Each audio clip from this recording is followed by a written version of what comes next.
Nyarari ici cirĩ rungu rwa Kevin wa Buata nyabara munene cikanyita itemi mbĩtĩka-inĩ cia gĩtaru kĩa Afrika gatagatĩ ka mweri 16 nginyagia mweri 17 mũciĩ-inĩ mũnene wa Tunisia kũrĩa Tunis.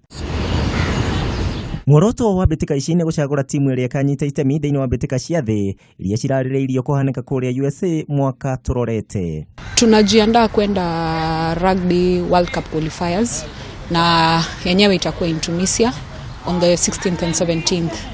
Kenya ni umwe wa mabũrũri manana marĩa mekunyita itemi thĩinĩ wa mbĩtĩka ici, na timu ya bũrũri ĩrĩa yũĩkaine ta Lionesses kũrĩa megũcemania na nyarari ta cia bũrũri wa Zimbabwe, Senegal, Madagascar na othe maigĩtwo thĩinĩ wa pool B.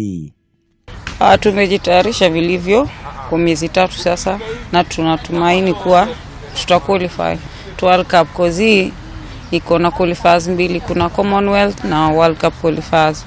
So naamini kwa mazoezi tumefanya tumejiandaa vilivyo na tunawaahidi kuwa tuta qualify.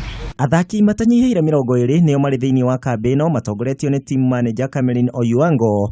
Mbĩtĩka ici cia Tunisia ikiruta timu ĩmwe ĩrĩa ĩkarũgamĩrĩra gĩtaru kĩa Afrika thĩinĩ wa mbĩtĩka cia thĩ. Ile kitu naweza ambia tu wa Kenya ni kitu cha kwanza cha muhimu kwanza ni watu support na watuombe sana.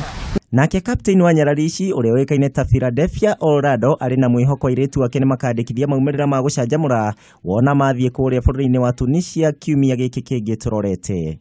Handũ-inĩ ha Kameme TV haro-inĩ njĩtagwo Kuria wa Gĩcimu.